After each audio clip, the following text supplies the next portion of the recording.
Okay, so now the two registers are built and the sum register. So this is register A here, register B down here, the sum register over here, the memory register over here, that's not hooked up currently, our bus mockup hooked over here with some wires, and the clock module above with the capacitors now put in. So, in order to get a value on here, well, we can see right now it's adding the two values at the top. We can also make it subtract the two values by flipping this here. And now all the values are to 0. Now the output is to 0. If we clear this register up here, we can now see that only the lower register is displayed. And if we subtract, we get the value 1. We can now, well, it's already enabled, but we can enable the output of the sum register and load it onto the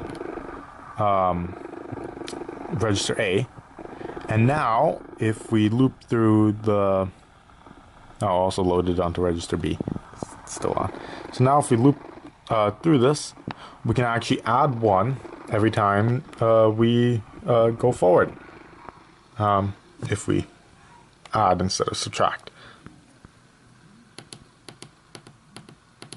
And now you can see our register A is incrementing, our sum register is 1 step ahead, and our bus is also on.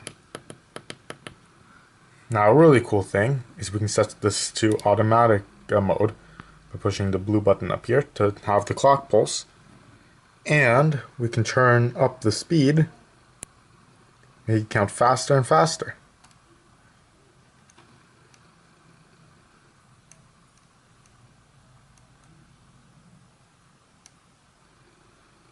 There we go. Now it's being recorded. There we go. So that's pretty cool. We can go slower, or we can go as fast as it possibly can. Now if we move the camera really fast, you might be able to see the different values. Probably not, though. Anyway, we can also subtract, as in count backwards, by flipping this, and now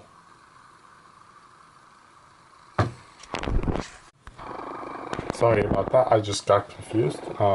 Yeah, if we subtract, it will subtract, but we're subtracting the lower value every time, so it doesn't quite work. If we wanted to subtract the upper, if we want to count backwards, we would need to use the upper register to store the value. So we can disable the bus output for the sum register, enable the load, and enable the output for register A.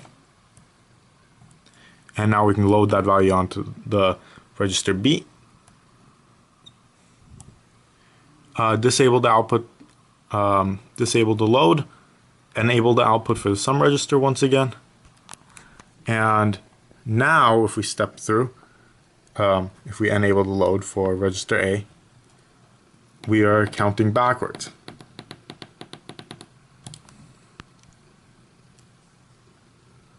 And that works as well. So yeah.